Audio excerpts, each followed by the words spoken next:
Bom, pessoal, vamos continuar com os nossos harmônicos esféricos. Alguma dúvida? Então, só para a gente recapitular o que a gente estava fazendo,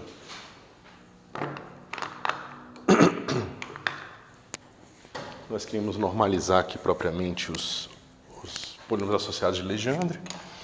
A gente viu que a autonormalização deles depende do m ser igual, né?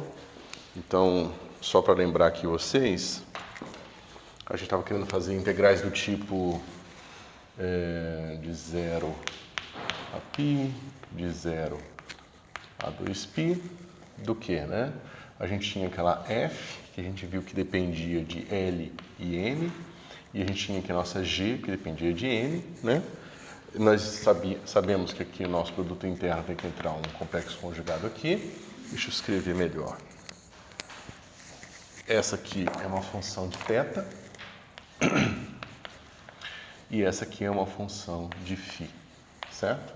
E a gente queria o produto interno desse tipo aqui, né? Esse cara com um f de L', M', θ também, G, M' de φ, tá certo? Isso aqui tudo é seno de θ, dθ, dφ, certo? Por que a gente queria fazer isso? Porque a gente tem uma noção de produto interno, a gente queria fazer uma autonormalização das funções de base, porque a gente quer usar as funções que nós estamos extraindo do Laplaciano para construir um conjunto completo de estados, justamente porque a gente quer representar uma função completa, um estado completo do átomo de hidrogênio, certo? A gente viu, né, nós vimos que esse cara junto com esse tinha aquele fator, né, esses caras aqui juntos, quando integrados, vão virar um delta, né, vou botar aqui junto. Esse cara junto com esse mais integral em φ vai me dar um delta de M', certo? Então, como esse cara aqui já está autonormalizado, a gente não precisa mais se preocupar com ele.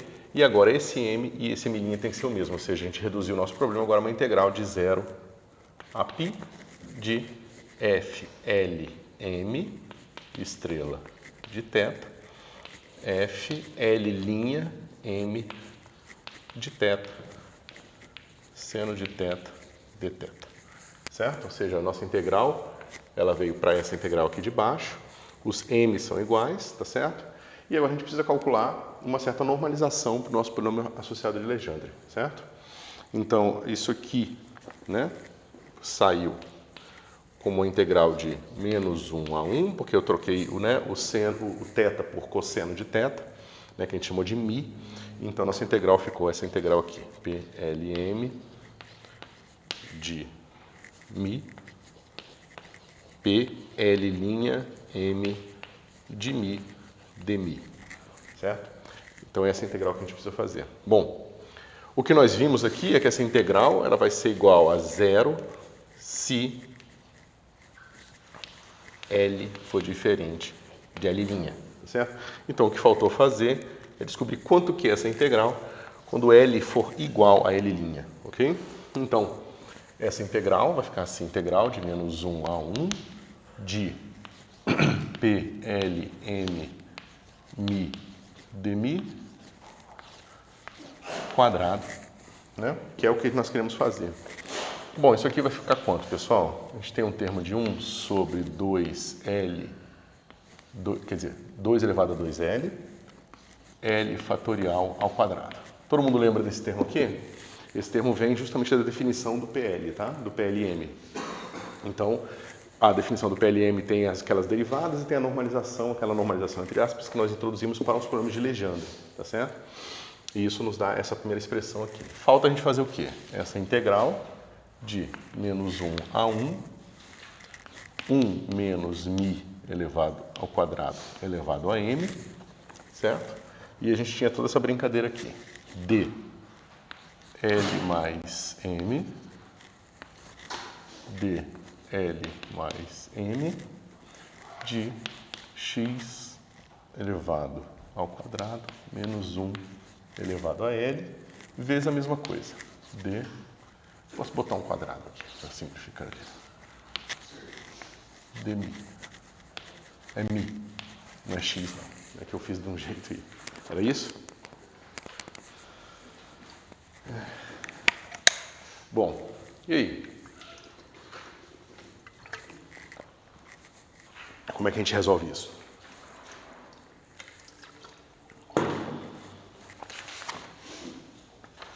O que nós tínhamos feito é o seguinte. A gente chamou esse cara aqui de W elevado a M, tá certo? E esse cara aqui a gente chamou de W. Espera um pouquinho, a gente tem que, para fazer isso, tem que tirar, né? Esse cara aqui é menos 1 elevado a M, W elevado a M. Tá claro, pessoal? Porque a gente definiu que W é igual a Mi quadrado menos 1. Certo? Então, como eu vou tirar o menos 1 daqui de dentro, ele sai elevado a M, então fica assim, aqui fica W, ok? Isso aqui é uma definição, tá? Agora, a integral que a gente quer fazer, a gente já tinha feito o quê? Nós tínhamos pegado aqui todas essas derivadas que estavam num desses termos, tá vendo que está ao quadrado? Deixa eu fazer aberto, porque eu acho que vai ficar melhor de ver, né? Então, esse cara vai ficar assim, ó. dl mais m d mi l mais m d mi. Eu botei nas minhas notas x e resolvi, por alguma razão, não usar mi. Então, por isso que eu me confundo. Menos 1 elevado a l. D, mi. Aqui, L mais m. Então, qual foi o truque que a gente fez da outra vez? A gente foi tirando derivadas daqui e colocando aqui, certo? A gente chamou esse termo aqui todo, né, de u, certo? E nós fomos tirando essas derivadas daqui e colocando no u. Quando o L era diferente do L', basicamente o que estava fazendo é que a gente colocava mais derivadas no u do que a maior potência polinomial que tinha dentro dele. E por causa disso isso era zero, tá certo? Então a gente provou esse pedaço aqui na aula passada. Só que agora não vai ser mais o que vai acontecer. A gente vai contar as potências e a gente vai ver que na hora que nós tirarmos as derivadas de um e botar no outro, a gente vai ter exatamente uma constante, tá certo? E aí a gente vai ter que calcular essa constante. Então a gente reescreve esse negócio aqui, vai ficar assim, menos 1 elevado a L, menos 1 elevado a M, que vem daqui, né, dividido por 2L, L fatorial ao quadrado, integral de menos 1 a 1, e aí a gente vai ter aqui assim, W elevado a L, derivada, deixa eu ver, então, eu vou tirar todas as derivadas daqui e colocar aqui. Vocês lembram que toda vez que a gente tira uma derivada daqui e bota para cá, a gente consegue fazer isso justamente porque tem uma integração por partes, tá certo? Então, esse cara aqui vai ficar sem derivada nenhuma, vai ficar simplesmente meu W elevado a L, e aí eu vou ter o quê? Eu vou ter U derivado L mais M vezes, tá certo? Lembrando que esse cara aqui é U, a gente já tinha introduzido na aula passada, dmi.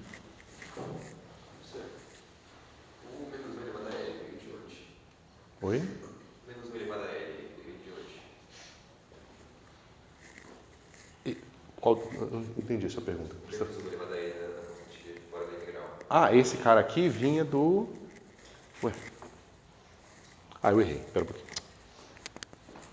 Espera aí. Não. É o seguinte.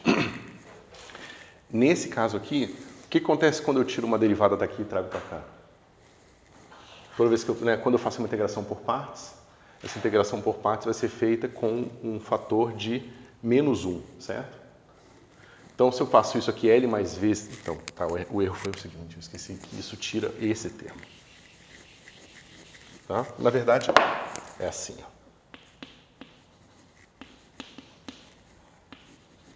Vai ficar mais completo.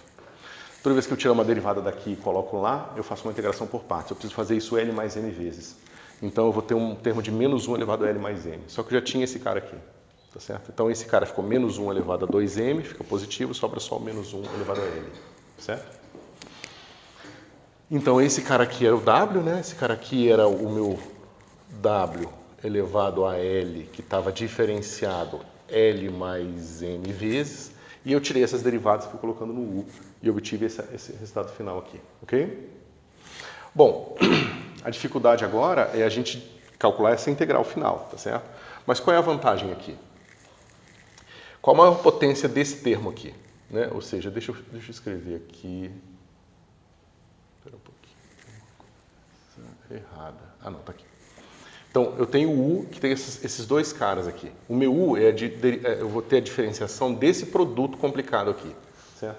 Então, a gente tem que contar as ordens aqui. Então, vamos começar com esse termo aqui. Esse termo é um termo de ordem 2L. Todo mundo, né? Então, eu vou botar aqui um 1. Né? E a gente sabe que 1 tem ordem máxima 2L. Ok? Então, é mi elevado a 2L.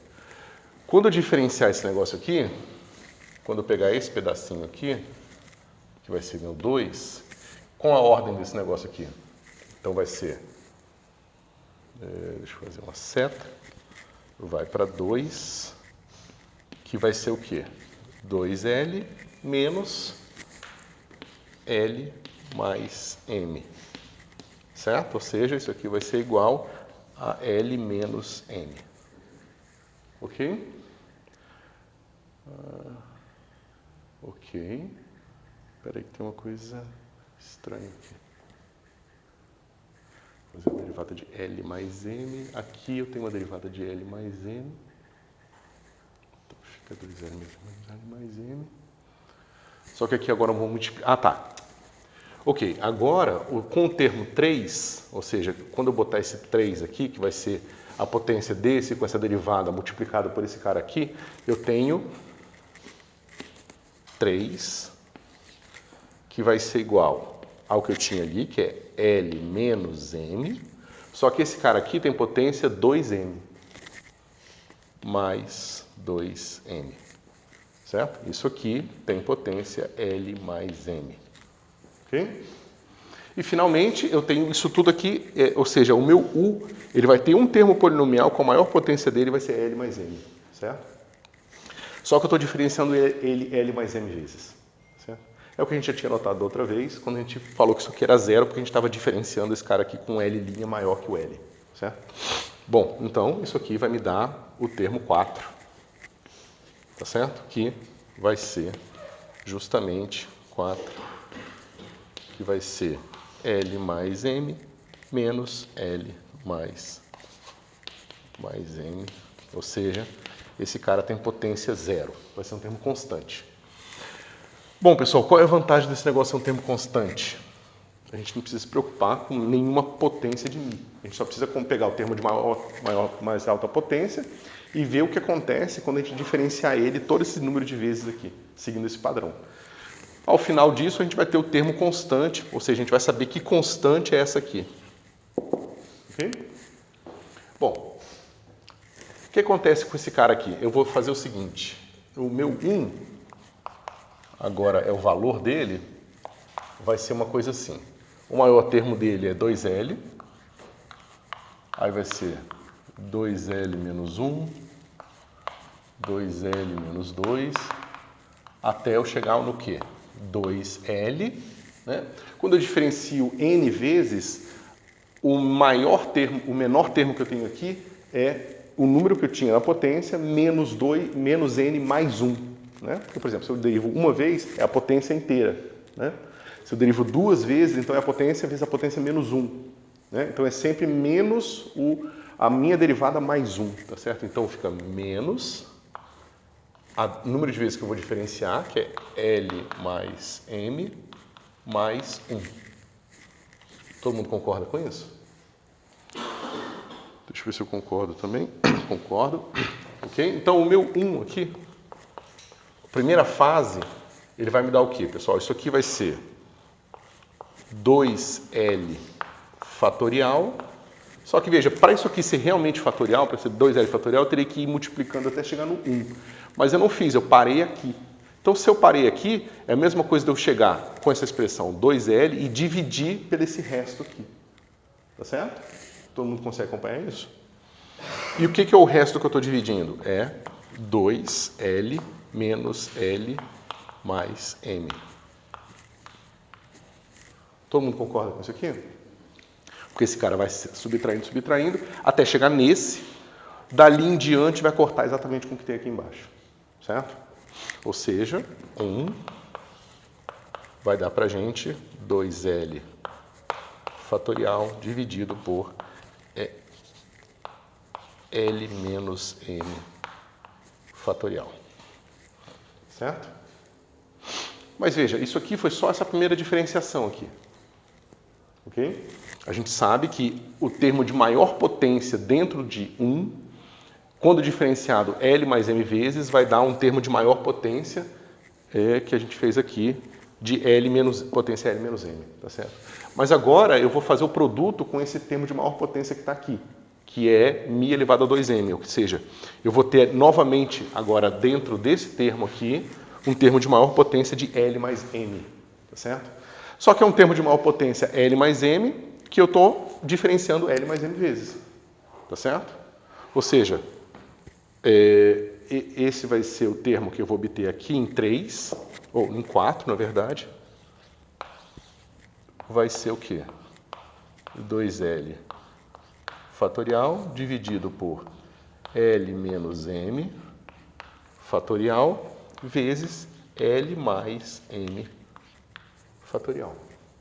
Essa diferenciação é essa diferenciação final aqui que a gente fez depois que a gente pegou esse termo que eu estou descrevendo para vocês, multiplicou por essa maior potência que veio daqui, tá certo? E chegou aqui. Bom.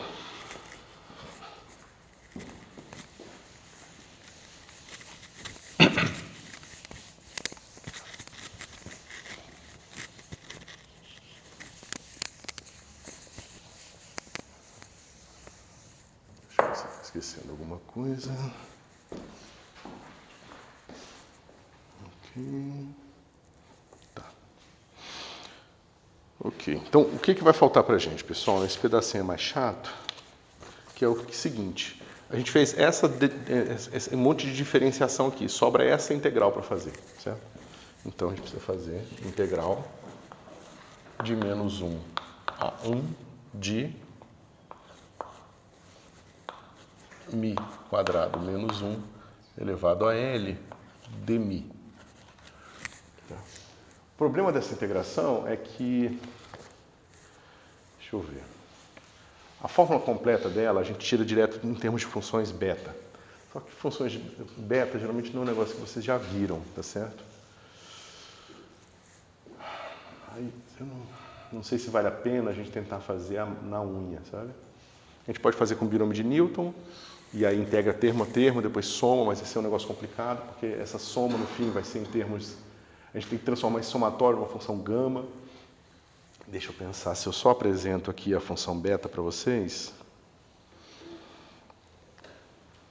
Tá, eu vou apresentar a função beta, tá certo? E a gente tira em termos dela. Okay? Então, vou fazer uma pausa rápida aqui. A função beta é a função beta, ela é de 2 parâmetros, P e Q, tá certo? E ela é dada por isso aqui. Gama da função P, gama da função, não, do valor Q, do valor P, dividido por gama de P mais Q, certo? Bom, isso aqui não interessa muito, basicamente você pode pensar nisso aqui como uma definição, tá certo? O que é interessante dessa função B, que eu estou chamando de função beta, é que ela pode ser expressa em termos de uma integral, tá certo? Então, essa integral de 0 a 1 de t elevado a p, espera um pouquinho, a expressão dela em termos da integral ela é assim, ó, ela tem o mais 1 aqui. P mais 1, Q mais 1, vai ficar essa integral aqui, t1 menos t elevado a q dt. Certo? Então, é uma das vantagens dessas funções especiais é que você tem uma gama enorme de maneiras de representá-la. E quando você consegue encontrar uma maneira de representar que bate com o seu problema, não exatamente ainda, a gente consegue extrair aqui uma resposta rápida para o nosso problema. Essas funções gama foram aquelas que eu introduzi lá atrás, quando eu introduzi o símbolo de Pochhammer, tá? O símbolo de Pochhammer é uma razão de duas funções gama, e a função gama tem aquela representação integral que eu mostrei para vocês lá atrás. Beleza, como é que a gente faz aqui? Porque aqui não está exatamente o que a gente quer ainda, né? Que tem esse termo aqui, a gente poderia escolher P igual a zero aqui, não teria grande dificuldade, mas aqui é T, e aqui a gente tem mi quadrado, tá certo? Então a gente tem que fazer uma mudança de variável, a gente faz T igual a mi quadrado, e aí como é que fica essa integral aqui? Vai ficar B de P mais 1, Q mais 1, vai ser igual a integral. Bom, 0 é 0, 1 é 1, então continua de 0 a 1, ok? Aqui vai ficar mi elevado a 2p, 1 menos mi ao quadrado, q, né? Só que agora, se eu botar aqui, dt é igual a 2mi dmi. Todo mundo concorda? Aqui, isso. dt é igual a 2mi dmi. Então aqui vai ficar um 2, bota aqui fora, mi dmi. Tá certo? Ou seja, esse negócio aqui vai ser com a integral de 0 a 1, com o fator de 2 aqui, de mi elevado a 2p mais 1, né? 1 menos mi quadrado q dmi. Certo? Ok. Então, um pouquinho, deixa eu ver se eu não estou fazendo uma besteira. T igual a x quadrado, é isso que eu tinha que fazer mesmo. T igual a mi quadrado, dt vai dar 2mi, ele vai ficar mais 1.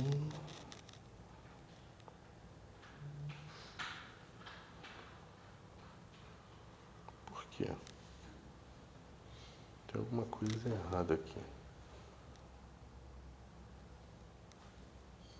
Né? Essa integral aqui, a gente pode notar que é uma integral de uma função par, né? Então isso aqui a gente pode botar 2 aqui e 0 aqui, todo mundo concorda? É uma função par que eu estou integrando num intervalo simétrico, então eu posso botar o fator de 2, o 0 a 1 já está batendo, mas por que eu botei aqui meio, enquanto parece que o resultado certo é menos meio? Ah, claro. Então o que acontece, pessoal? Eu preciso escolher P igual a menos meio, certo? Quando eu escolher P igual a menos meio, isso aqui vai ficar o seguinte. Eu vou ter que beta de menos meio mais 1 fica meio. Tá certo? E o meu Q é o L. Ok, meu Q é o L mais 1. Tá certo? E isso aqui finalmente vai dar o que eu queria, que era a integral, 2 vezes a integral de 0 a 1 de 1 menos mi quadrado L, né, dmi. Ok? Bom, pessoal, agora eu preciso substituir esses caras aqui na função beta e calcular o resultado final.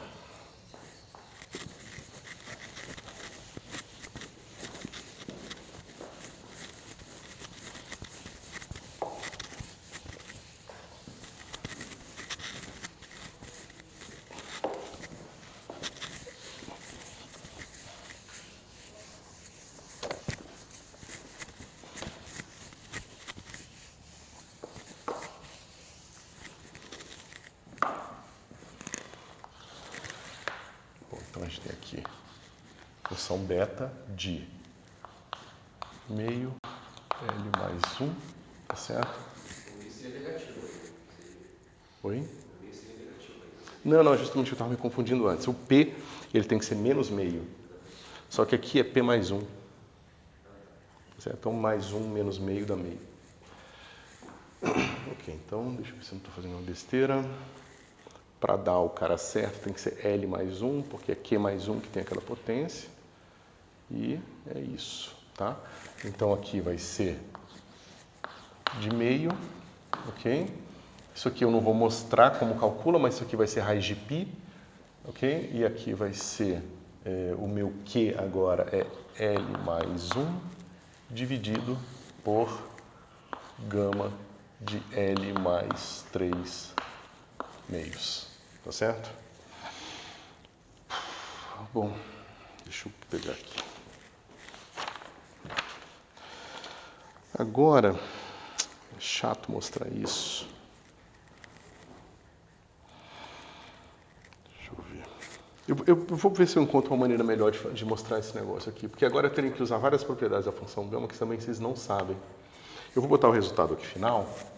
Esse negócio aqui vai ficar 2 elevado a 2L mais 1, né? L fatorial ao quadrado dividido por 2L mais 1 fatorial, certo? Deixa eu ver se é isso. É. Isso aqui, certo? Juntando tudo, o que eu vou ter? Aqui você...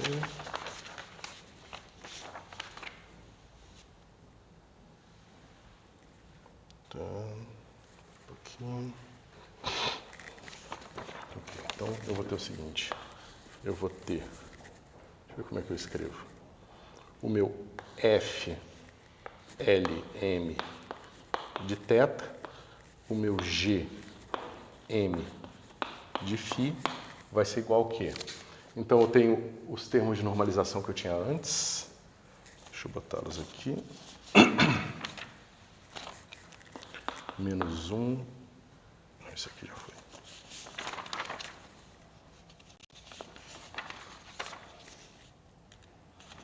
Tá, menos 1 elevado a m, eu vou ter o L fatorial, espera só um pouquinho, devia ter escrito a fórmula final, deixa eu fazer aqui. Tá, pessoal, eu vou fazer o seguinte, eu vou acertar isso nas minhas notas. Esse cara vai ser o LM, tá? De θ e φ. E esse cara aqui vai ser basicamente raiz de L menos... Cadê? Eu apaguei.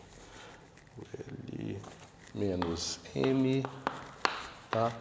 L mais M. Eu vou ter um 4π aqui. Tá certo? E aí eu vou ter um 2L mais 1, e aí sim eu vou ter o nosso PLM de cosseno de θ, e aqui eu tenho exponencial de IM φ, certo? Depois eu vou mostrar para vocês direitinho esse negócio aqui. É que minhas notas estavam bem bagunçadas e eu acabei me enrolando, ok? Mas falta pouco para a gente chegar aqui, tá? Só falta a gente ver essa questão da função beta e juntar com o resto, e a gente vai chegar aqui na normalização final dos nossos harmônicos esféricos, tá ok? Bom, uma vez que a gente tem esse cara e ele tem as propriedades que a gente quer, que eles sejam ortonormais, a gente pode voltar para o nosso problema original, né? E substituir simplesmente essa expressão aqui lá na nossa equação de separação de variáveis, certo? Quando a gente faz isso, a gente vai obter o seguinte, menos h cortado ao quadrado sobre 2m, 1 sobre r quadrado, R maiúsculo, linha, tem um alfa aqui que a gente não determinou ainda, aqui a gente tem outra linha, menos L que multiplica L mais 1, tá certo? Sobre R quadrado. Aqui, alfa. Bom, lembrando, pessoal, esse L vezes L mais 1 é justamente o L que a gente acabou de discutir aqui o tempo todo, tá? Quando a gente substituiu o F, lembra? A gente substituiu o G, duas linhas sobre G como menos M quadrado, e agora a gente substituiu o F pela equação e a gente obtém L vezes L mais 1 aqui, ok? E isso aqui, naturalmente, é só a parte do Laplaciano e a gente tem a parte da interação eletrostática que vai dar esse termo aqui, ok? 4π epsilon 0, e aqui eu vou ter R alfa sobre R igual a E alfa R alfa. Ok? Pessoal, até que está claro? A gente só substituiu a equação aqui na separação de variáveis final que a gente estava fazendo lá atrás. Maravilha. Olha que interessante.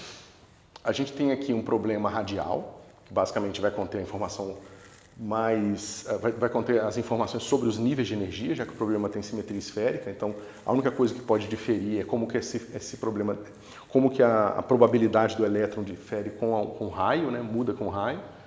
E você vê o seguinte, eu tenho um termo aqui de derivadas, ou seja, da taxa de variação desse raio, e eu tenho dois termos que não dependem de taxa de variação. Eu tenho um termo que vai com 1 sobre R, porque é a interação eletrostática, e eu tenho um termo aqui que vai com R quadrado, como eu falei para vocês, está relacionado com o momento angular, certo?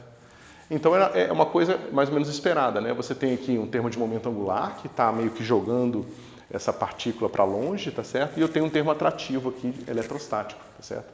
Então, basicamente, os níveis de energia do átomo de hidrogênio são definidos por essa compensação dessas duas forças, né? Não forças, mas compensação desses dois termos aqui nessa equação, ok? Bom, a gente vai ter que fazer uma série de coisas para conseguir entender o que está acontecendo, porque a gente não consegue fazer nenhum tipo de estudo assintótico dessa equação enquanto houver aqui termos de derivada segunda, termos de derivada primeira e termos sem derivada nenhuma, tá certo? Então vamos primeiro dar uma maquiada nessa expressão aqui toda, botar ela toda sem dimensão e descobrir quais são as dimensões boas do problema, tá certo? Isso é um passo essencial em qualquer problema de física, tá? É você olhar para as equações que você tem e identificar quais são os termos que têm unidade e, digamos, catalogar essas unidades todas e entender como que elas estão servindo para controlar o problema, ok? Então, eu vou simplesmente jogar esses caras para cá, tá certo? E vou reescrever meu problema assim, 1 sobre R quadrado, R alfa linha, menos L que multiplica L mais 1 sobre R2, R alfa, tá certo? Mais, aí vai ficar aqui assim, ó. Esse termo aqui, ele ganhou esse fator aqui também, tá certo? Eu vou escrever ele assim e já vou definir o que é isso, ok? Então aqui vai ter um cara chamado A0, que a gente vai definir num instante, e aqui eu vou ter assim, menos 2me sobre h cortado ao quadrado R alfa, ok? E esse A, ele vai ser como? O meu A0, ele vai ser 4π epsilon 0 h cortado ao quadrado sobre carga do elétron ao quadrado m, tá certo? Né? Então é esse termo que eu já tinha aqui, né? O 4π epsilon 0, e eu simplesmente multipliquei ele por 2m e dividi por h cortado. Então, como ele está no denominador, apareceu assim, certo? Se você contar as unidades aqui direitinho, você vai ver que isso aqui tem unidade de distância, tá? De comprimento. Esse cara aqui é o que a gente chama de raio de Bohr. Ok? Deixa eu ver. Isso, raio de Bohr. Então você vê o seguinte, olha que interessante. Aqui eu tenho um termo de raio quadrado. Aqui eu vou ter um termo de raio só, mas eu tenho outro cara que funciona como uma unidade de comprimento. Ou seja, eu tenho unidade de comprimento ao quadrado. Aqui eu também tenho unidade de comprimento ao quadrado. Só que a unidade de comprimento ao quadrado aqui vem de uma constante vezes R, aqui R quadrado. Tá certo? Ou seja, quando o meu R é menor do que esse cara aqui, esse termo aqui domina. Porque esse cara é uma constante. Tá certo? Então esse cara vai dominar dentro do raio de Bohr. Quando você for para um raio muito maior, esse termo aqui, esse termo domina sobre esse cara aqui. Porque como esse cara aqui é uma constante, quando o R fica grande, esse cara cai só com R, só que esse cara cai com R quadrado. Tá certo? Ou seja, quando você se afasta, a interação eletrostática ela vai ser mais forte do que qualquer tipo de efeito do momento angular. Tá certo? E vice-versa. Ok. E aqui a gente vai ter essa energia, só que eu vou ter um termo aqui, né, de massa, basicamente energia também. Então esse cara aqui vai ser energia vezes energia, se você botar a velocidade igual a 1, né, a velocidade da luz aqui igual a 1. Então eu tenho energia vezes energia, e esse cara aqui é energia vezes tempo, energia vezes comprimento, se você pensar que a velocidade é igual a 1. Então eu tenho energia ao quadrado aqui, e aqui também tem unidade de energia ao quadrado vezes distância ao quadrado. Certo? Então esse cara aqui, ó, também tem unidade de 1 sobre distância ao quadrado, tá certo? Então você veja que a gente tem três conceitos de distância se compensando no problema. A própria distância física entre o próton e o elétron, o raio de Bohr, que tem a ver justamente com a parte eletrostática do problema, tá certo? O raio de Bohr, ele tem a ver com a natureza quântica, porque tem um H cortado aqui, né? Mas ele também está relacionado aqui à parte da carga do elétron, ou seja, da interação entre o próton e o elétron. E eu tenho um outro conceito de distância, tem a ver com quanta energia tem no meu problema. Ou seja, se eu boto muita energia no meu problema, eu vou ter um comprimento, uma escala de distância associada àquela energia também, tá certo? Então, basicamente, o nosso problema vai ser encontrar o balanço desses três caras aqui, ok? Como é que a gente vai fazer isso? A gente vai definir R-alfa, tá certo? Esse cara é uma constante. E ele vai ser o quê? Ele vai ser 2m módulo da energia, e vocês vão entender já porque eu estou botando o módulo da energia, H cortado ao quadrado, e aqui menos 1/2, tá certo? Ou seja, esse cara aqui, eu tirei o menos meio, porque como eu falei para vocês, tem comprimento de distância ao quadrado no denominador, e esse cara aqui vai me dar um raio associado à energia alfa, tá certo? Ok.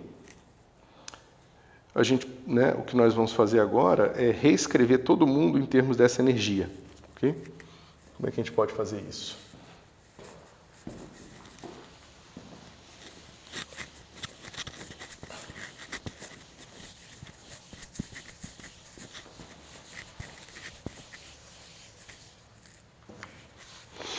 Então a gente vai definir que raio dividido pelo raio alfa é o que a gente vai chamar de ρ, tá certo? Ou seja, a distância física em unidades de escala da energia, a gente chama de ρ. Isso permite a gente fazer o seguinte, nossa equação vai ficar 1 sobre ρ ao quadrado, R alfa ponto, onde o ponto agora é igual a d ρ, ok? Menos L vezes L mais 1, R alfa dividido por ρ ao quadrado, mais 2R alfa sobre A0, e a gente vai chamar esse cara aqui de ρ0, R alfa dividido por ρ. Eu já vou contar aqui com vocês as potências para ver se vocês concordam.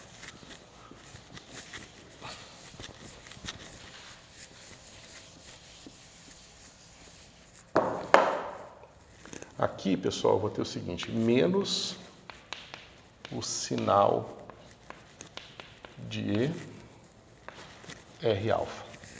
Tá certo? Então, veja, pega essa expressão aqui toda aqui. Eu tenho R aqui e R aqui. Então, se eu dividir por R alfa aqui e R alfa aqui, é claro que os fatores que eu estou colocando cortam um com o outro. Porém, eu tenho duas derivadas aqui que são em relação a R. Para eu transformar uma derivada em relação a R numa derivada em relação a ρ, eu preciso multiplicar por R alfa. Então, na verdade, eu estou multiplicando essa expressão toda por R alfa quadrado, tá certo? Quando eu faço isso, aqui eu posso trocar por ρ, porque tem a mesma potência em cima e embaixo, e as derivadas eu troco de linha, que é ddr, eu troco para ponto, que é ddρ, tá certo? Então, aqui fica assim. Aqui, como eu multipliquei a expressão inteira por R alfa ao quadrado, aqui vai ficar ρ quadrado que está ali, tá certo? Quando eu multiplicar esse cara aqui, o que vai acontecer? Esse cara vira ρ, só que esse A0 vai ganhar um termo de R alfa aqui no numerador, que é justamente o que eu usei para definir o ρ0, tá certo? Pessoal, deixa eu só falar uma coisa para vocês. Essa conta, ela tem um monte de detalhe bastante complicado. Se você erra um negócio desse aqui, na hora de você terminar a conta, as coisas vão ser muito mais difíceis de se encaixar, entendeu? Então é bom ter atenção de como isso aqui funciona. E aqui já era justamente a definição do meu R alfa quadrado, então eu estou dividindo, tá certo? Só que se vocês prestarem atenção, e isso é bastante importante, o meu R alfa ao quadrado eu defini com um módulo de E, né?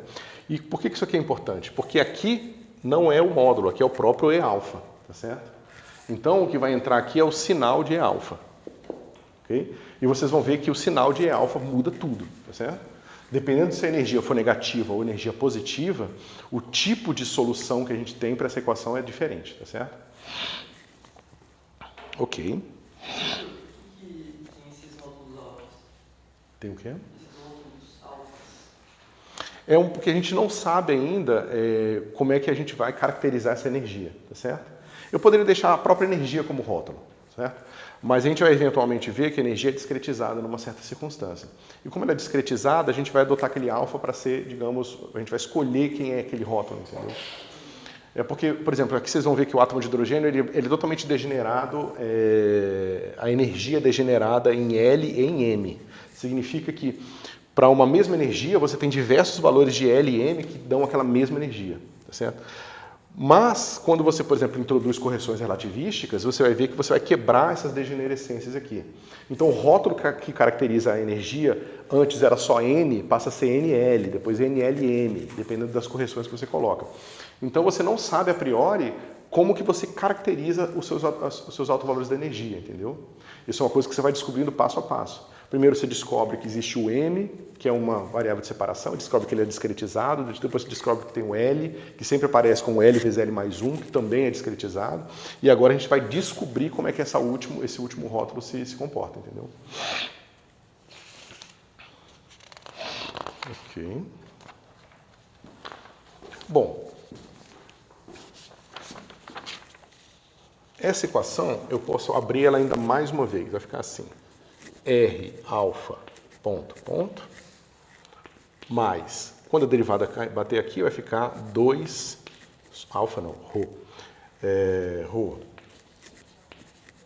R ponto, certo? Mais o quê? Vou botar todo mundo junto aqui agora, vai ficar assim, 2 dividido por ρ0, ρ, menos L vezes L mais 1, dividido por ρ ao quadrado, mais, em vez de escrever sinal, eu vou escrever só S, tá? S da energia, ok? R alfa igual a 0. Certo? Então, só mandei esse cara para cá, botei todo mundo que multiplicava R junto, tá certo? No mesmo parênteses aqui, e eu tenho esse termo extra aqui, ok? Bom, por que a gente faz isso? Isso é uma técnica padrão de você estudar essas equações de segunda ordem, tá certo? Você quer saber quais são os limites assintóticos, ou seja, você quer saber o que acontece quando o ρ vai para zero e o ρ vai para infinito. O problema desse formato aqui é que esse termo impede da gente descobrir como é que é o limite assintótico.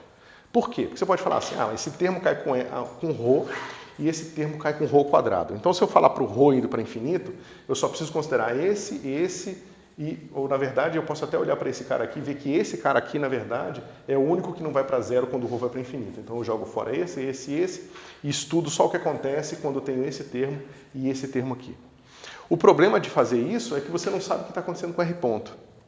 Certo? Você não sabe se o R ponto, quando o ρ vai para infinito, se esse R ponto for com ρ, então esse cara pode se compensar. Tá certo? Se ele for com ρ comparado a esse R aqui. Então, quando há essa dificuldade de interpretação, a técnica padrão é você eliminar o termo de derivada primeira. Quando você eliminar o termo de derivada primeira, você vai ter só um termo de derivada segunda e uma função complicada multiplicando o termo de derivada zero. Aí sim você pode fazer o limite assintótico. Certo? Isso está claro? Ok? Então, o truque aqui é você escrever que o seu R, alfa, vai ser igual ao H de ρ vezes um V alfa. E eu vou ter que escolher essa função H aqui, de forma que ela elimine esse termo aqui.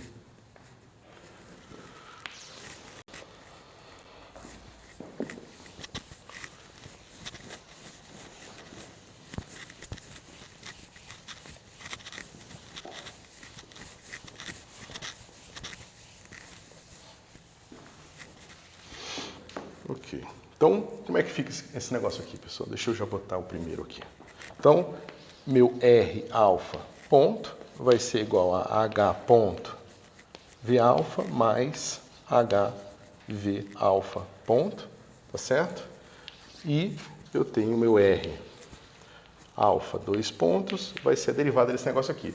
Tem a derivada atuando aqui e atuando aqui, vai dar o mesmo termo, e vai ter a derivada atuando aqui e atuando aqui. Então vai ficar assim, H, 2 pontos, V alfa, mais H, V alfa, 2 pontos, mais 2 vezes H ponto, V alfa ponto. Ok? Bom, se eu colocar isso tudo junto agora, eu vou ter o quê? Eu vou ter o seguinte. H, que eu já vou botar em evidência, aí eu vou ter aqui V alfa, 2 pontos, então eu estou escrevendo esse primeiro pedaço aqui, tá? Mais 2H ponto sobre H, tá certo? Eu botei em evidência o H, então onde tem o H ponto vai ficar H ponto sobre H, tá certo? Porque eu botei em evidência esse H aqui. E, naturalmente, eu vou ter mais H, 2 pontos sobre H. Aqui, um pouquinho, faltou o V alfa ponto, eu sei, ok? Esse cara aqui, o V alfa, tá? Agora, se eu junto esse termo aqui, como é que fica? Mais 2 sobre ρ, que é o termo que está multiplicando ali, e o meu R ponto. O meu R ponto vai ficar V alfa ponto, o H já está em evidência, mais H ponto sobre H, V alfa, tá certo? Ok, mais o que a gente tinha antes. 2 ρ0 ρ menos L vezes L mais 1 sobre ρ ao quadrado mais S V alfa H V alfa igual a zero. Ok? Só uma substituição direta. Bom, agora o que a gente quer remover? Esse termo aqui. Isso aqui é um 2 Não, é só resto. Ele também.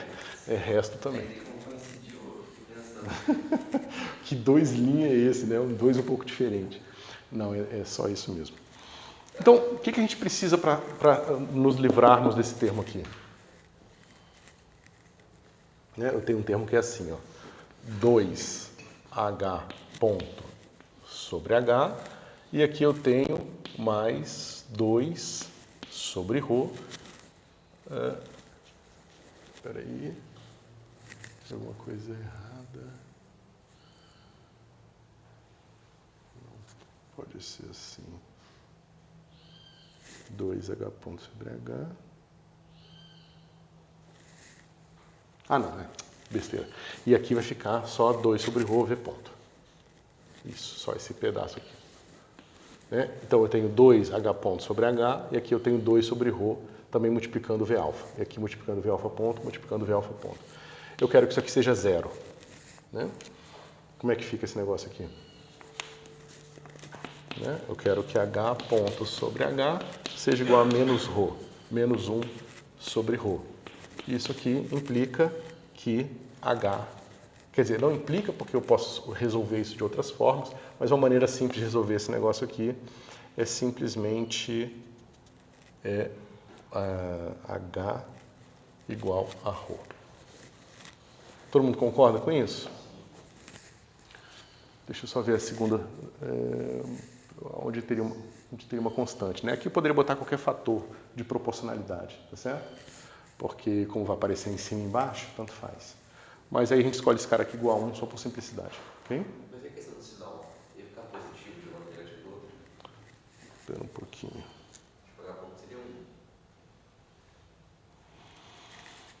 Então subiu o igual depois sobre o Não, eu estou viajando. Bom, aqui é 1 sobre ρ. Certo? Porque se eu diferenciar esse cara aqui, uma vez ficar menos 1 sobre ρ quadrado, quando eu dividir por 1 sobre ρ, fica o ρ no numerador e aí corta. Certo? Esse cara fica assim. Nossa, eu olhei uma coisa e escrevi outra. Ok, isso aqui dá pra gente que H, 2 pontos, vai ser igual a 2 sobre ρ ao cubo, tá certo? Ou seja, H, 2 pontos sobre H vai ser igual a 2 sobre ρ ao quadrado. Tá certo? porque eu diferencio uma vez, cai um menos 1, a segunda vez vai cair o menos 2 vezes menos 1 dá menos 2, dá mais 2. Aqui, ρ ao cubo, quando eu dividir por 1 sobre ρ, eu ganho mais um ρ no numerador e fica 2 sobre ρ quadrado. Ok? Então, isso aqui vai fazer esse termo embora com esse termo aqui, que foi o que eu fiz, tá certo? E, deixa eu ver o que falta. Tá? Esse cara aqui foi o que eu acabei de fazer.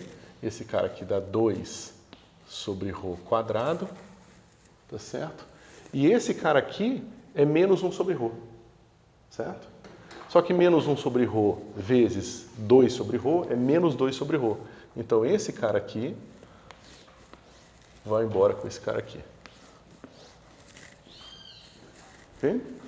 Então, isso nem sempre acontece, tá, pessoal? Nesse caso aqui é uma certa coincidência de que você acaba não jogando nenhum termo novo para cá, tá certo? Mas nem sempre é assim. Por exemplo, se você for fazer a mesma brincadeira com as funções de Bessel, você vai ver que as funções de Bessel são esse termo aqui vai ser modificado, ok? Então, o que vai sobrar para a gente? Vai sobrar V alfa, 2 pontos, mais 2 ρ0 ρ, menos L mais 1 sobre ρ quadrado, mais S E alfa, e aqui V alfa igual a 0, certo? Bom, agora sim, o que acontece nos limites assintóticos? Ou seja, o que acontece quando o meu ρ, vou botar aqui, limite de ρ indo para infinito. Ou seja, o que acontece quando o meu elétron vai ficando muito longe do meu próton, né?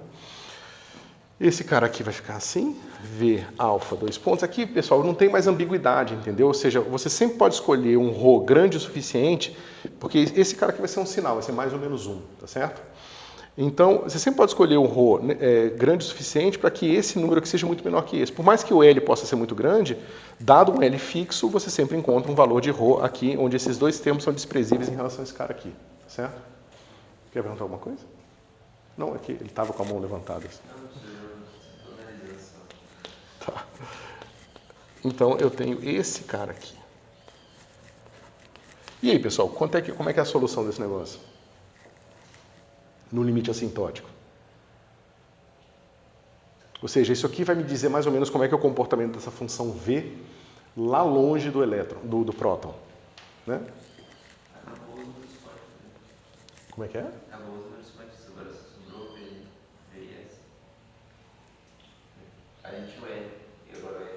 Ah, sim, acabaram, não tem mais a influência do momento angular, você tem razão, isso mesmo. Isso aqui vai ficar assim, né? Um certo C+, exponencial de mais raiz de menos S e alfa, ok? Mais um C-, que é uma constante de integração ainda, né? Menos raiz de menos S e alfa. E aí? O que acontece aqui? Né? A gente tem dois casos interessantes.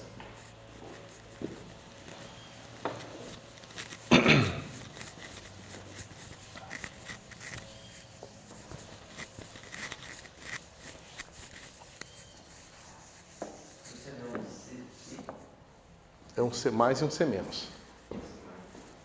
É só a constante de integração do termo que é com positivo e a constante de integração do termo negativo, do expoente negativo. Ok, então, o que acontece quando sua energia, ou seja, o sinal da energia, for igual a menos 1?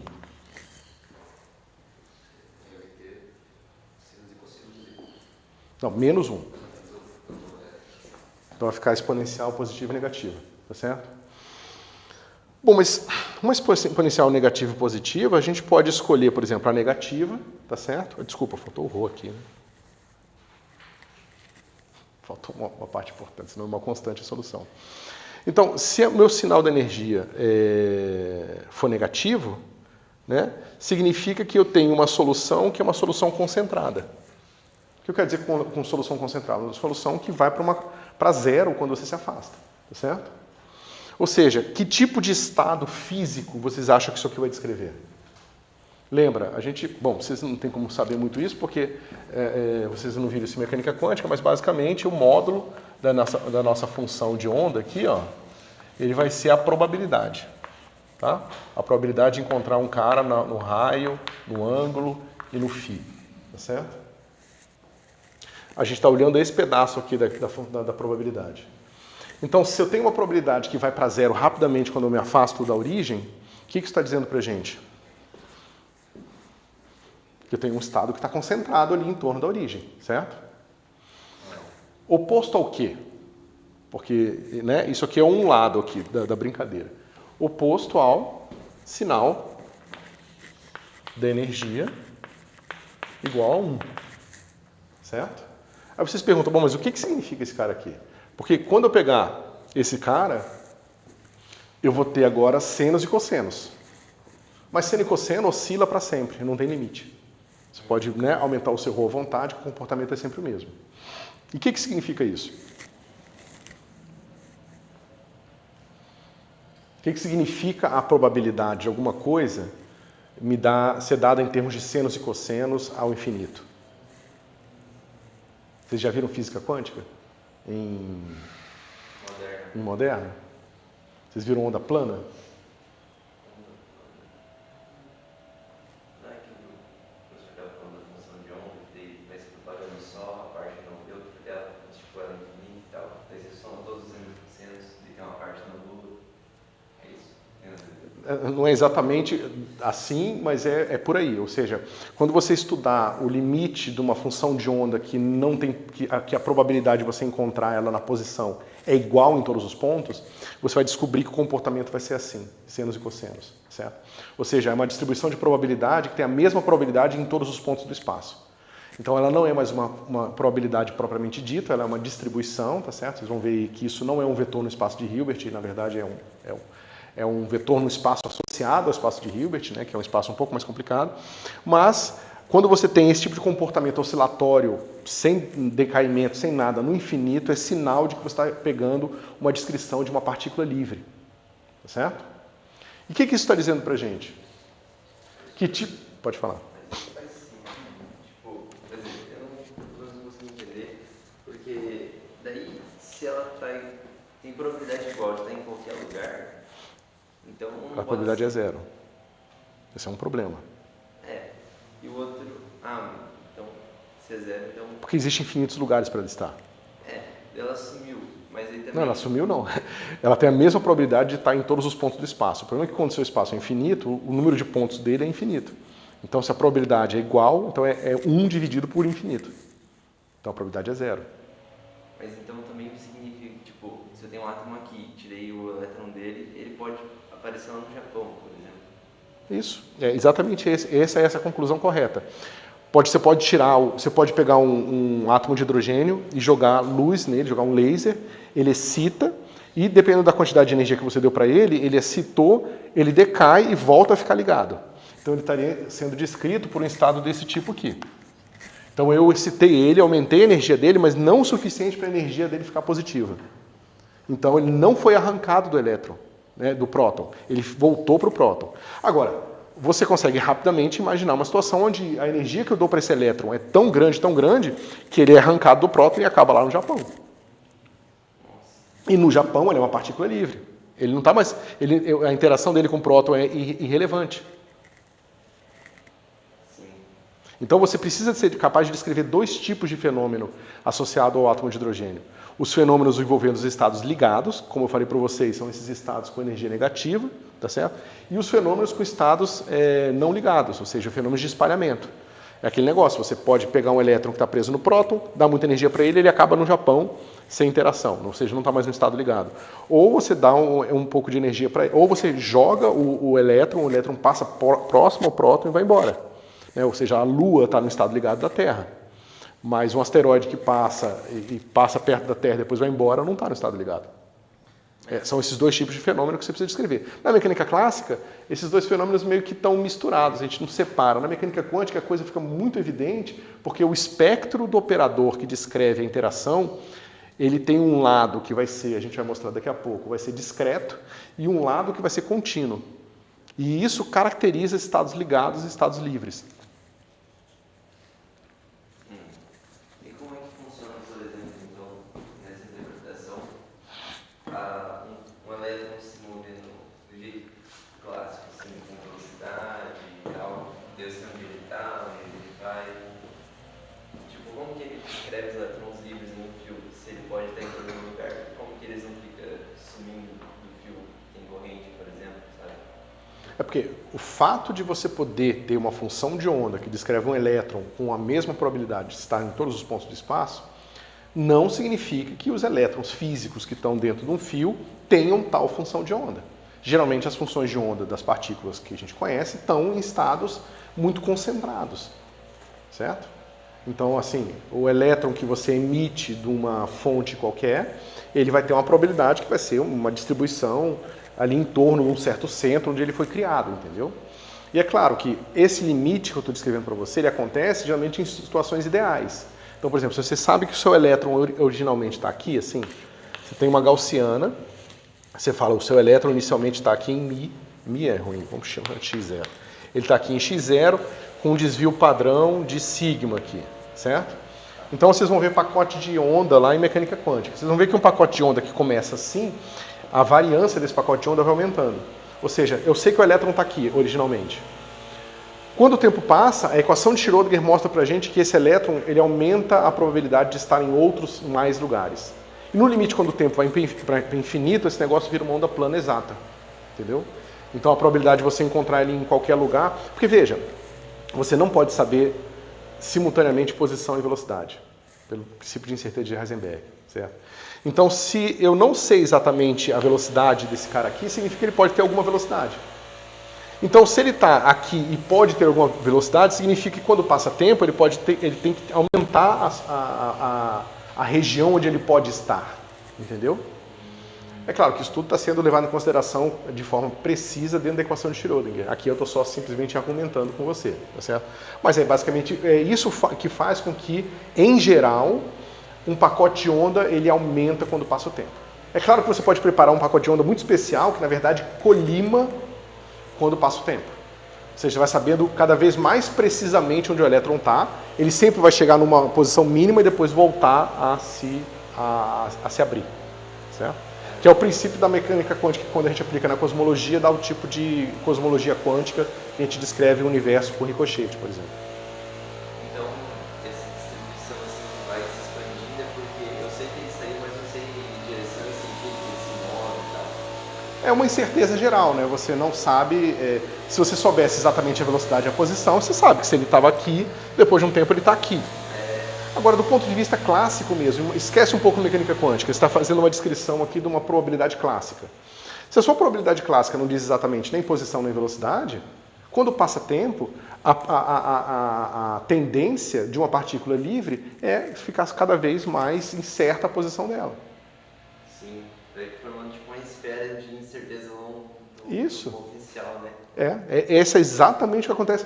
A única diferença da mecânica clássica para a mecânica quântica são as equações que regem isso. Mas, assim, a princípio, o conceito físico por trás é o mesmo. Porque a razão pela qual existe incerteza na posição e na velocidade que é diferente. Na mecânica quântica, é parte intrínseca da teoria. Na mecânica clássica, é algo que você, pelo menos idealmente, consegue escrever um sistema de equações que descreveria um modelo onde você sabe exatamente o que está acontecendo. A mecânica quântica não deixa nem você escrever essas equações, essas condições iniciais, entendeu? É impossível você representar na mecânica quântica um estado de total certeza do que está acontecendo. Na mecânica clássica, a gente formulou ela matematicamente de forma que é possível descrever um estado onde você diz que sabe exatamente o que está acontecendo. Por mais que nem na mecânica clássica você vá conseguir fazer isso nunca, né? Porque por mais que você seja capaz de fazer boas medidas, a mecânica clássica está presa às condições iniciais. E as condições iniciais vêm das minhas posições ali, das coisas no meu laboratório. E no meu laboratório eu nunca sei exatamente onde as coisas estão. Eu posso ser muito bom com as minhas medidas, mas eu vou sempre ter uma incerteza. Então a incerteza intrínseca, ela é representada matematicamente na mecânica quântica. Na mecânica clássica, a gente representa ela tal como se fosse possível saber exatamente como é que as coisas são.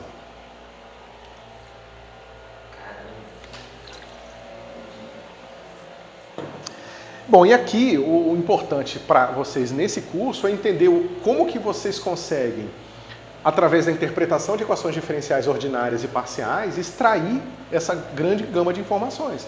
Porque na física as coisas nunca acontecem assim, a pessoa tem uma intuição perfeita física do que está acontecendo ou tem a matemática perfeita. Quando o Schrödinger começou a fazer as contas, ele não sabia direito o que estava acontecendo. Ele tinha ali a função de onda, ele começou a interpretar, ele chegou nessas equações, viu esses resultados, aplicou esses teoremas aqui, esse conhecimento que já se conhecia sobre as equações, e começou a entender, opa, tem isso, a energia fica negativa, então está acontecendo aquilo. Então é sempre um balanço entre você fazer conta, você ir para o experimento e voltar, entendeu? É uma parte da dificuldade da física de partículas hoje, é justamente porque os experimentos meio que mostraram tudo que a gente queria mostrar e a gente teria que gastar muito dinheiro para fazer experimentos que atingissem níveis de energia onde a gente tem certeza, né? Então, sem esse balanço, a gente às vezes fica perdido na matemática. Não sabe muito para onde ir, entendeu? Bom, vamos lá. Pessoal, ficou claro o que está acontecendo aqui? Temos aqui soluções exponenciais crescentes e decrescentes e temos soluções oscilatórias. As soluções oscilatórias você geralmente não vê na graduação, tá certo? Que são estados de Coulomb, né? Que são esses estados que representam um elétron livre, tá certo? Indo para o infinito. Mas a gente vê os estados ligados aqui, que são os estados tradicionais do átomo de hidrogênio que geralmente a gente estuda, ok? Então vamos para o estado ligado.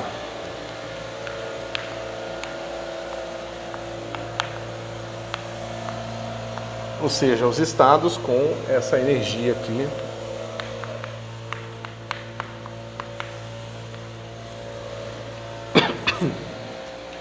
Ok. A gente pode voltar para a nossa equação original. Okay.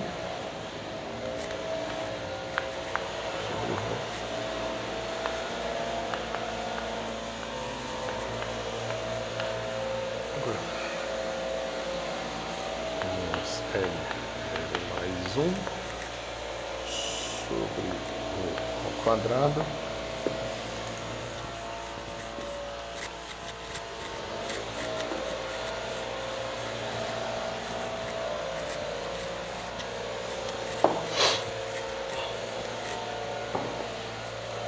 Menos 1, R alfa igual a 0, certo? Bom, um dos problemas que a gente tem aqui quando a gente botou o estado ligado é que a gente viu que o nosso V, ele tinha um termo assim, ó, C mais exponencial de raiz, aqui fica 1 mesmo, né? Então vai ficar de ρ, e a gente tinha mais o C menos exponencial de menos ρ. Então veja, para eu representar um estado ligado, eu preciso desse pedaço aqui e não posso ter esse pedaço aqui. Esse pedaço seria um termo maluco que tem probabilidade cada vez maior, é um termo que está isolado no infinito, né? Um elétron isolado no infinito. E não é exatamente o que eu quero escrever. Se eu quero escrever o estado ligado, eu preciso descrever esse pedaço aqui, ok? Então, o que a gente vai fazer? A gente quer fatorar esse comportamento da nossa equação, certo? Como é que a gente fatora esse comportamento dessa equação? A gente faz uma troca de variáveis. A gente vai dizer que R alfa vai ser igual a F de ρ vezes exponencial de menos ρ, tá certo? Eu preciso, então, encontrar uma equação para F, tá certo? E descobrir quais são as soluções que fazem F ser ou polinomial ou pelo menos convergir no infinito. Porque se esse F eu encontrar um tipo de solução, algum tipo de imposição que eu possa fazer para F ou ser polinomial ou convergir no infinito, ir para zero no infinito, esse termo aqui vai ter o comportamento esperado, tá certo? Se esse cara aqui tiver uma solução que vá para exponencial de 2ρ, por exemplo, eu vou estar recuperando esse cara aqui. E é claro que esse F vai ter as duas coisas. Porque se a gente sabe que o comportamento assintótico é esse, isso não vai mudar só porque eu fiz uma mudança de coordenada, tá certo? Mas vai me permitir procurar em F escolhas de valores da energia que façam essa restrição que eu estou querendo aqui. Tá certo? Que é justamente o que a gente está atrás. É encontrar quais são as restrições na energia para que a gente fique no estado ligado de fato. Certo?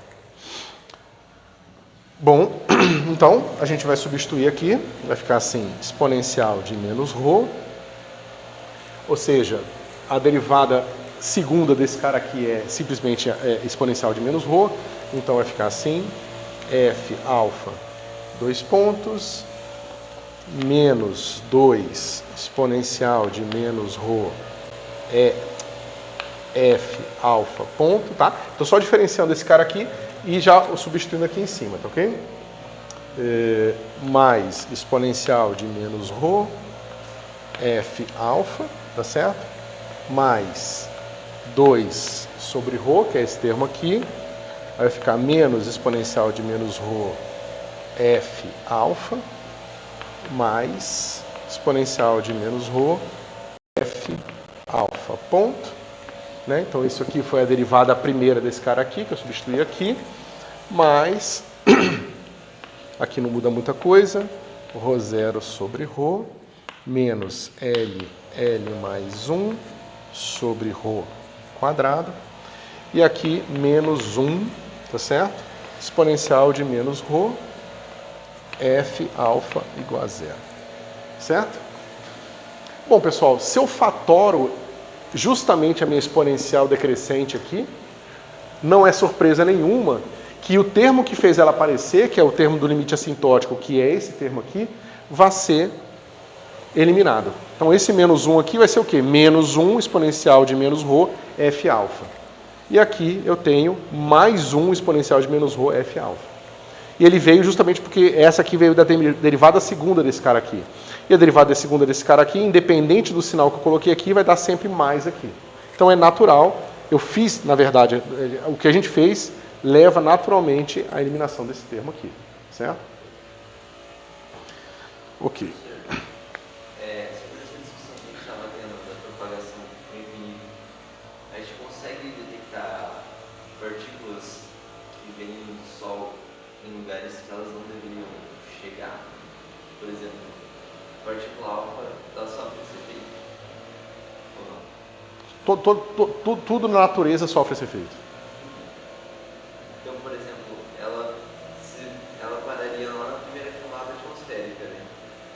Mas se a gente conseguisse fazer um detector sensível dentro da Terra, por exemplo, debaixo da Terra, né? Detectasse ela lá, não ia ser estranho? Daí podia ter mais certeza sobre isso? Ou não tem nada a ver com isso? Não é estranho e é o que acontece, né? Por exemplo, quando você estuda agora o pessoal com esse experimento Dune, né? Que é um experimento de neutrinos bastante poderoso. Eles vão detectar milhares de neutrinos, e esses neutrinos eles vão detectar nesses como é que se diz?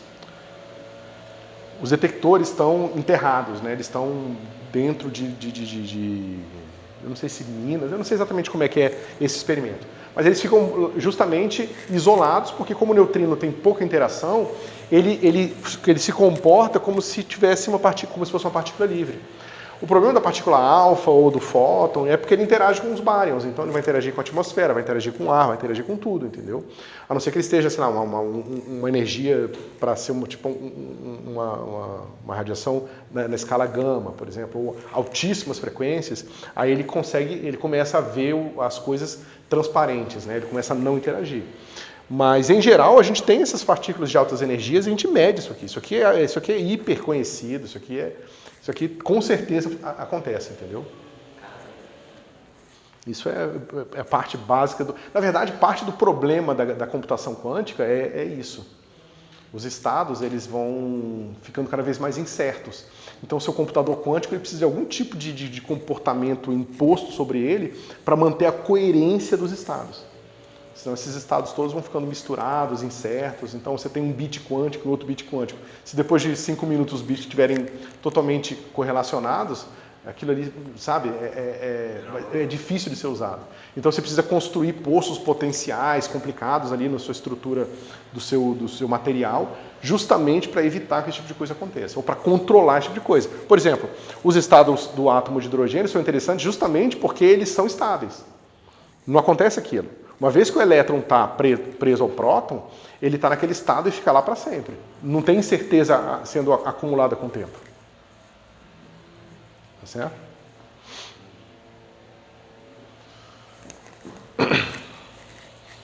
Bom, então vamos juntar os termos aqui. Então o termo de derivada segunda, eu vou botar aqui, F alfa, 2 pontos. Agora, como é que vai ficar o termo de derivada primeira? Eu tenho esse termo aqui e tenho esse termo aqui. Então, aquele termo eu vou botar em evidência, eu vou botar o 2 fora, tá certo? Aqui, deixa eu ver, esse cara aqui é 2 sobre ρ, que multiplica o F ponto, então é 1 sobre ρ. E aqui eu tenho o menos 2, então eu já botei o 2 aqui, falta menos 1 aqui, tá certo? F alfa ponto e... deixa eu ver aqui, tá. Então a gente já usou esse termo aqui, usamos esse termo aqui, usamos esse termo aqui, e agora falta a gente juntar esses termos aqui, ok? Então vai ficar assim, mais 2 sobre ρ, 1 sobre ρ0, menos 1, tá certo? Então aqui é como, pessoal? Esse termo aqui, ó, é 2 sobre ρ0. Então é esse pedacinho aqui, tá certo? Só que agora eu tenho mais um termo desse tipo que veio daqui, ó, tá vendo? Menos 2 sobre ρ. Então eu tenho menos 2 sobre ρ, tá? Só juntei eles aqui. Menos L vezes L mais 1 sobre ρ quadrado, certo? F alfa igual a 0. Bom, o que a gente faz agora, pessoal? Qual é a grande surpresa? O que vocês fariam agora? Para resolver essa equação. A gente já fez o que a gente queria. A gente fatorou o termo de exponencial, a gente já caracterizou o estado ligado como sendo de energia negativa, a gente já fez essa escolha explicitamente aqui. Agora só falta resolver a equação. E para resolver a equação a gente usa o quê? Método de Frobenius. E qual é o ponto mais interessante aqui? É ρ igual a 0. Eu quero soluções em torno de ρ igual a 0, que é um ponto singular regular. Vocês concordam com esse singular regular? Esse cara diverge com 1 sobre ρ. Isso pode ser corrigido com um fator de ρ. E esse cara diverge com 1 sobre ρ quadrado, que também pode ser corrigido com o termo de ρ quadrado. Então, um termo singular regular. Bom, como é que fica o nosso P? Nosso P de ρ nada mais é do que ρ vezes isso aqui. Né? Botar 2, 1 sobre ρ menos 1. Então, esse cara vai ficar 2, 1 menos... Por que eu botei o sinal trocado?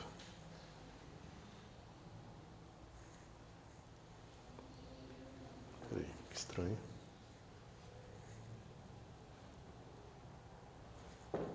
Por que o sinal está trocado?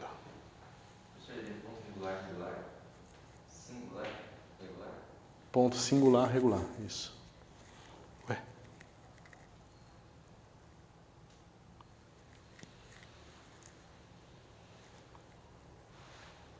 O que eu estou perdendo aqui?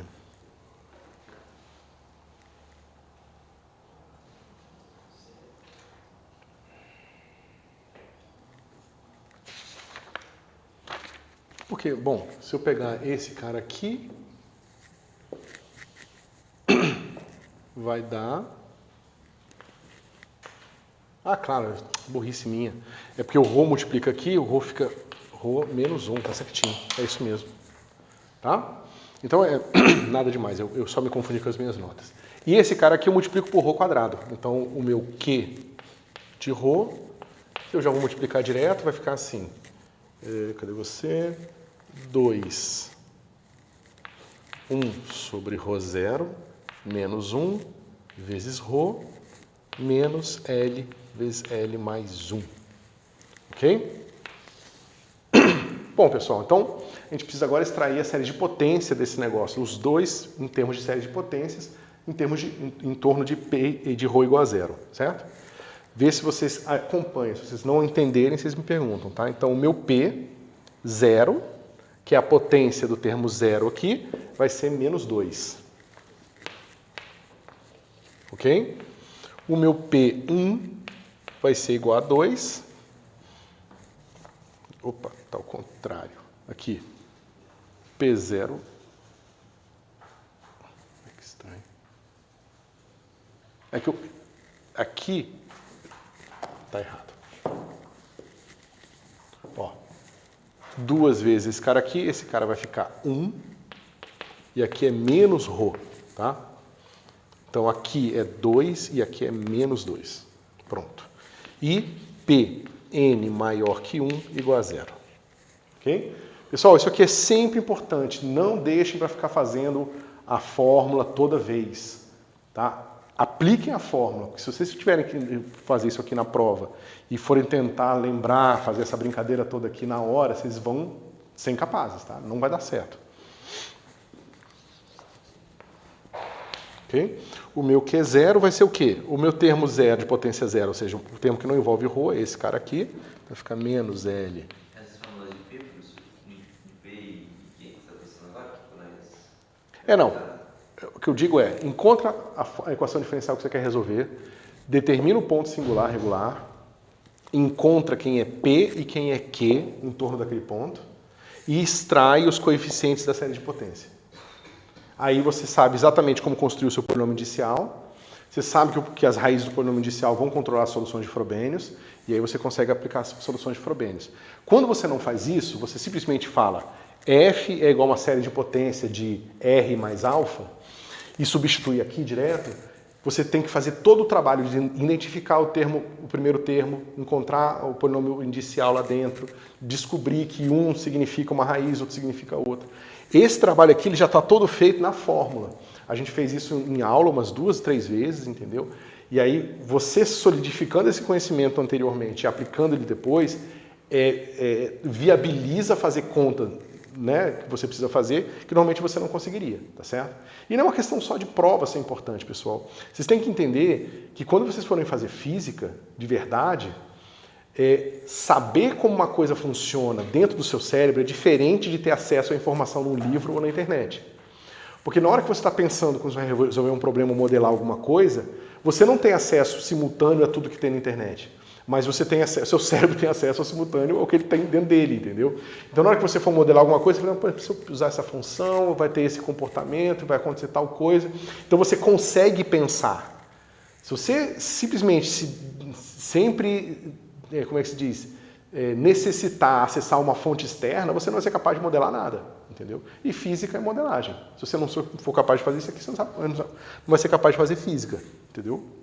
Bom, e Q1 aqui vai ser o quê? 2, 1 sobre ρ0 menos 1 e o meu Qn maior que 1 igual a 0, certo?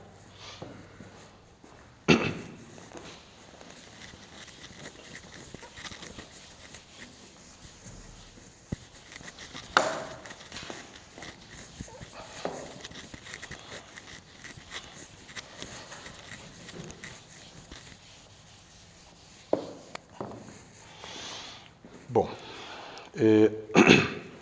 como é que é o nosso polinômio indicial, pessoal?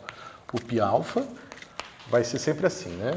Alfa ao quadrado mais P0 menos 1 alfa mais Q0, certo? Como é que fica isso aqui? Alfa ao quadrado mais... Quem é o nosso P0? É 2, então aqui vai ficar alfa menos o termo ali Q0, né? O Q0 é negativo, é L vezes L mais 1. Então eu tenho assim, alfa mais 1, menos L mais 1. Certo? Vocês podem fazer Bhaskara aqui, tá? Mas não precisa. Você pode ver que alfa tem duas soluções, né? Tem duas raízes. né, esse cara aqui igual a zero, deixa eu escrever aqui. Π de alfa igual a zero te dá duas raízes. Uma, naturalmente, é alfa igual a L, tá certo? E outra é alfa igual a menos L menos 1. Tá? Ou seja, se eu boto aqui menos L menos 1, vai ficar menos L mais 1.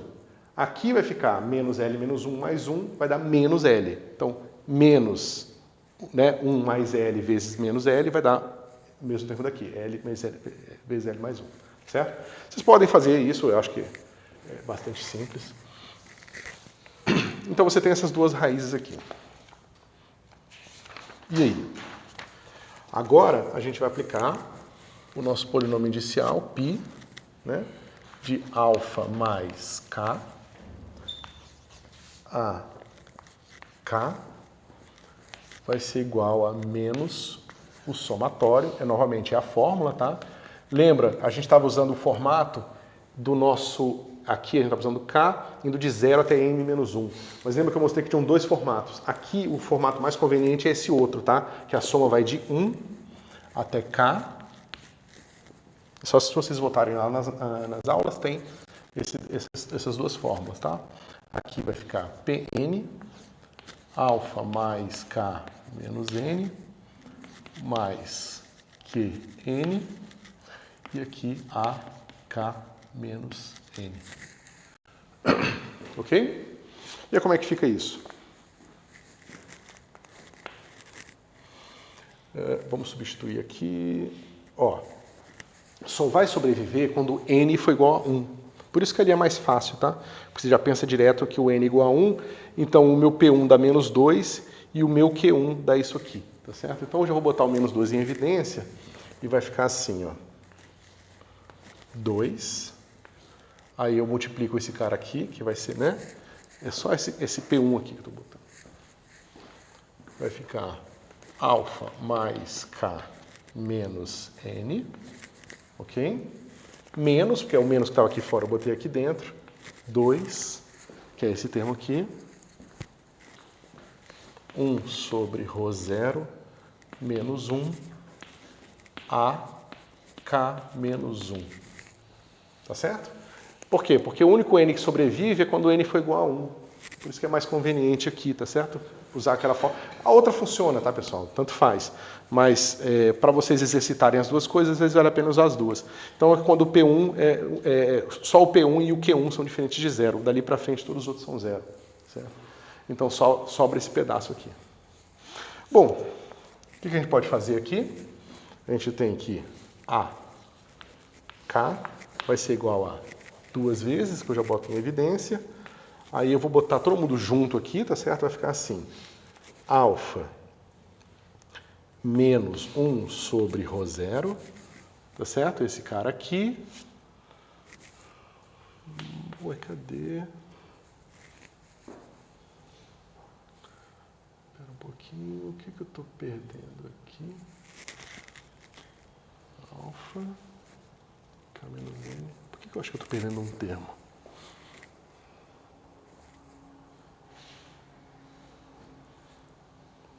Ah, porque tem... Espera que eu errei aqui. Aqui é 1, né, pessoal? Burrice. Aqui é o 1, é o N, o único N que sobrevive é o N igual a 1 aqui. Então, corta com esse 1 daqui, tá? Então vai ficar mais isso aqui, mais K, tá? Dividido por alfa mais K menos L, que é uma das raízes, tá certo? A raiz aparece aqui, e a outra raiz, alfa mais K, menos essa raiz é mais L mais 1, certo? E aqui, A, K menos 1, ok? Bom, nosso horário acabou. O que a gente vai ver? O que a gente precisa extrair daqui, pessoal? A gente sabe que essa solução aqui, da recursiva dessa aqui, vai ter que dar pra gente um termo de exponencial positiva, porque a gente sabe que aquela solução está lá, e a gente tem que recuperar ela, só que a gente não quer que dê exponencial positivo. Só que a gente vai provar que só existe uma maneira especial de fazer com que esse cara não dê exponencial positiva, tá certo? que vai ser justamente esse termo 1 sobre ρ0, ele vai ter que ser um número inteiro. A gente vai discutir rapidamente, com detalhe isso, certo? Se esse cara for um número inteiro, então eu vou ter um número inteiro negativo aqui, e então significa que esse k vai aumentando, uma hora esse k vai dar exatamente esse número inteiro aqui vai ser L, né, ou menos L menos 1, e esses caras vão se compensar exatamente para dar zero. Então essa coisa trunca e vai virar um polinômio. Não vai ser mais uma função especial, com série de potência infinita, mas sim um polinômio, que vão ser os polinômios de Laguerre. Então a única possibilidade de a gente não reintroduzir exponencial positiva é ter esse cara igual ao número inteiro. Só que esse cara aqui, se vocês lembrarem, é aquele termo de... aqui é a minha energia, é o raio associado à energia dividido pelo meu raio de Bohr. Tá certo? E é justamente quando a gente discretiza esse número aqui que a gente descobre que a energia só pode ter esses valores discretos para que a gente não tenha o termo de exponencial crescente, tá certo? E é isso que quantiza o átomo de hidrogênio. É você não querer soluções fora da origem, tá certo? Longe da origem, ok? Mas a gente vai ver isso com detalhe na próxima aula.